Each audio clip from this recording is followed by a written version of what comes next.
let's say you guys knew that Russia was invading, and if we didn't draft men, so what I mean by that is by drafting men, you're forcing them. The state, the government, forces them to fight. Like, let's say as a guy, you're like, I don't want to fight. The government's like, nope. Send you off to training. They will physically force you. They'll like, you try to not go. The military police will come to your, you got to put it center if you're stepping away. The military police will come to your house. They'll abduct you. We've seen this in Ukraine. They literally abduct men. Does it make the off the difference street between being overrun or not, though?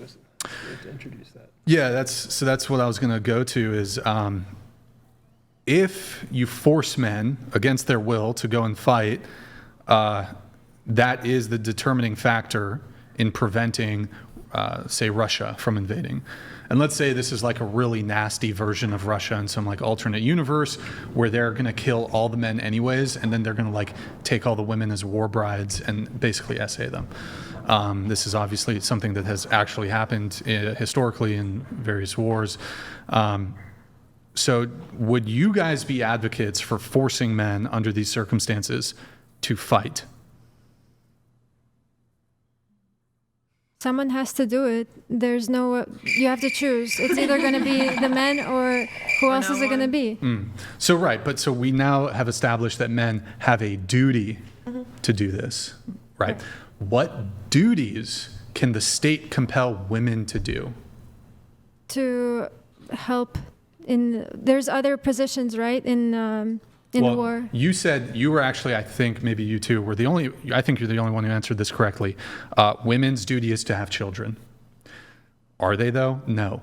But I think many of you would object to the following duty. And by the way, just to be clear, I'm not advocating for this, but play with me here with the example. Would you be okay with the following example? Russia's going to invade, but in 20 years. I don't know, we can see 20 years into the future. We don't have the requisite population level as it currently stands to combat Russia. But if we draft women into and they can select their partner, but the women are drafted to give birth. Yes. And that's the only way to prevent Russia. We know if the women, each woman has 2 children. If that's the only way, and if we don't like basically essentially force women to give birth, then Russia's going to invade and kill all the men and like, do bad things to women. Would you be in favor of forcing women, taking away their free will, forcing them to have children? Yes, I would agree with What that. about you? That's hard to say. I don't know. I do believe that women should have children. Do I believe all women should have children? Probably not. I think people who are capable mothers should be. Like, there's a lot of times where people have children and they are drug addicts living on the street, and now the child has to grow up in that environment. So your average woman who is financially responsible or whatever, it's like a caring mother. I think they should. It's getting a little bit away from the question because like, for example, with the other example I provided, it's possible that you're going to draft men who are like going to be incompetent soldiers when you draft them. So in this case, it's possible that you would end up drafting like incompetent mothers, I guess, but invariably we still need them to birth enough future soldiers. So under these circumstances, would you be in favor of forcing women to give birth to children? Yeah, I guess. Yes? Yeah, I guess I have You to. worded it that way. When you word it like that, yes. Okay. Yeah. And the reason I say this is, so we send men off to training when they get drafted, and let's say we go to war and they have to go to training. Well, obviously, let's say we have the bad mothers who can't take care of their children. Why would you not make sure that you have people, let's say people who can't even have kids, why would you not have them go ahead and take care of those children and make them into productive members of society to be able to fight the war? There could be an entire system built around this where there's like courses that are taught, and the women are prepared to like raise the most fucking badass soldiers, warrior children, and guidelines on like nutrition and like getting them in good physical shape, this sort of thing. So, Alina, your thoughts? Should we be able to draft women to I mean, you said it's the only thing stopping the invasion. Yeah. So yes, most of those women are going to want to have children anyway. So it's like if the men's free will is being taken away in the way that they have to get drafted to combat, then the women's corresponding responsibility would be their free will being taken away in that way. And they get to choose their partners too. So it's like most of them are going to do that anyway. They're going to choose their partner and they're going to have children with that man. So I think it's fine. Okay. Oh yeah, I agree. I mean, I think especially with the choice of partner, I think that's I think it's okay. I mean, especially since the men can't choose, who's going to take them off the, Okay. unalive them. So Sure. All right. Did you have something on this, Warren, or? No, it was interesting because when you introduce the second condition that is required in order for victory or survival, more importantly, what often happens, and I think the first way it was framed, this is how I usually hear this thought experiment framed, is just, okay, well, if men are going to be required to fight, should women be required to reproduce? Because reproducing is equally important. But when you make it a victory condition, that's when you suddenly saw people change their minds. Right. They were more on the fence. Because then it's logically, Sure. normally I would say you want the minimum number of negatives. It's survival in that scenario. All we need is this negative requiring men, but okay, requiring women to reproduce, that's an additional negative that has no correlation to survival. But when you make it conditional now, it's... Right. Does that make sense? Yeah, no, that makes sense. We're going to do some more chats. We have Davon Jackson. I generally disagree with Brian on this, but it is a raw deal for a man to sacrifice his life to save a woman who will remarry and take some other dude's name anyway. The guilt argument doesn't work. Davon Jackson, thank you. He disagrees with me. It's a raw deal. Yeah, it's a raw deal. I don't know. She's going to be back on Tinder in like shit. 3 weeks, man. I'm dead. She's on Tinder at the funeral. It's like shit. Didn't Need you another say one. What kind of you woman would did you show up marry? with a new woman to the funeral? Oh, I was being facetious, but I don't know. when I said, if she sacrifices her life for mine, I was saying back on Tinder.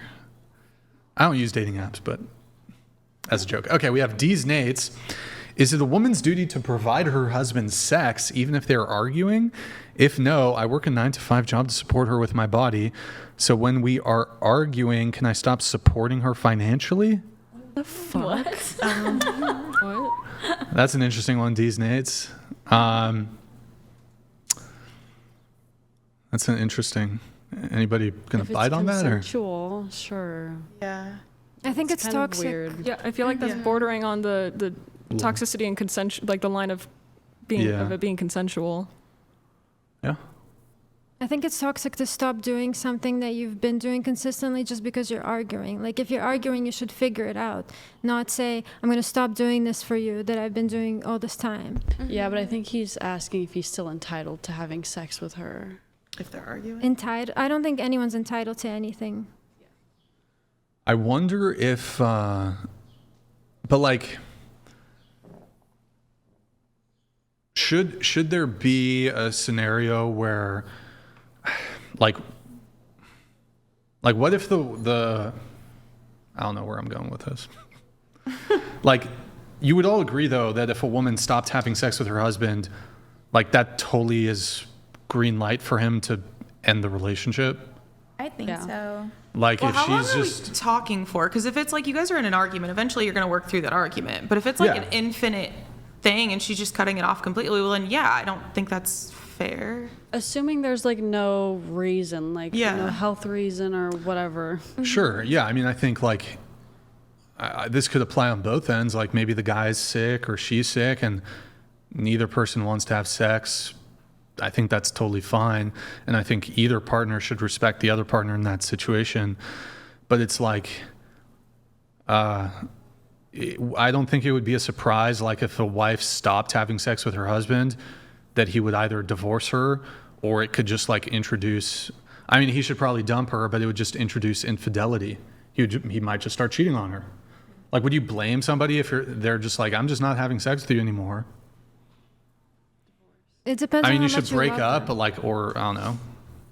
It depends how much you love that person, because if you really love them so much, you will figure out the issue instead of getting a whole divorce. Like, that's a lot, you know what I mean? Like, a divorce is a big burden on someone's life. I agree with that, actually. Just because you haven't had sex, you should do everything that you can to figure out that issue first, instead of doing a breakup or a divorce. Sure.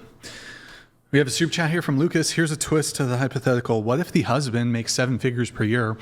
Wife is a stay-at-home mom with no job skills. They have 4 kids. Who takes the bullet? What would be in the best interest of the kids? By the way, hypothetical does not denote my position. If the husband makes 7 figures per year, they have 4 kids. What would be in the best interest of the kids? That's basically like what you said earlier. You said if you were to, let your wife die and you go and you survive, your kids would know, but you're the main provider. That's the same point that you made earlier. Is it not?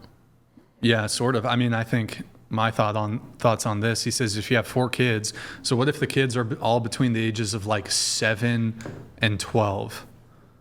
So they're not like, they don't need to be like breastfed or anything. And like the mom's a stay-at-home mom and the guy's making 7 figures per year. I think there's actually a pretty compelling argument in this case. Like, it's going to be better for the kids, for the husband to survive. But the wife is a stay-at-home mom, so the money that the husband makes would go to her, and she is already staying with the kids more than he is. So you could argue that she would still have the resources that he had, and she would be providing that motherly role for them, and they would have the honorable story of like their father. Okay. It's true. They would have something. I see what you're saying. You're saying that because he's such a high earner, the collective, she's accrued enough money from his pre-existing income that's come in to survive. Yeah. But what's she going to do when that money runs out? Right. Exactly. Because eventually it's going to run out. She could also work if But she has worse no job skills. That's in the scenario. She can gain working skills. Everyone can. But is she going to be able to support her children just with no job skills right off the bat? I mean, No, she would have entry-level that positions money, aren't going to and provide then you for would a figure it family. out. You would be like, oh shit, my husband is dead. I have to build up some work skills. In the meantime, I have the money that he provided But me who's with going to from watch his your 7 kids? figures. You're going to gonna need to watch your find a new kids. man. You're going to have to find, figure it out. Figure it out like every other single mom has Well, that But is you have to work, and then you wouldn't be able to take care of your kids. What if the comparison is this? for a little while. So it's his scenario, but we know that the person is within 6 months is going to like find a new person, and then within another 6 months will remarry to somebody else. So the single mom with 4 kids who is a stay-at-home mom with no job skills, her subsequent partner is probably less likely to be capable of replacing the like 7 figures a year is a ton of money. Whereas the single father with 4 kids who's a 7-figure per year owner or per year Provider. earner, excuse me, I misspoke. I think he's going to have a way easier job finding a commensurate like replacement. Well, actually, Felicity, okay. dies, based on how much they've earned, the state will pay the parent that is still living a certain amount of money based on how much the one that died made. That's only if you have a life insurance policy. I mean, you get money if you have a life the insurance state? policy, but the government doesn't provide you any funds. Funding. I know that. I mean, there is like life insurance. You can get Social Security, like you can pull from Social Security for your significant other, but eventually that's going to run out too. It's not a never-ending supply of money. Anyways, thank you, Lucas. Appreciate it. Good to see you in the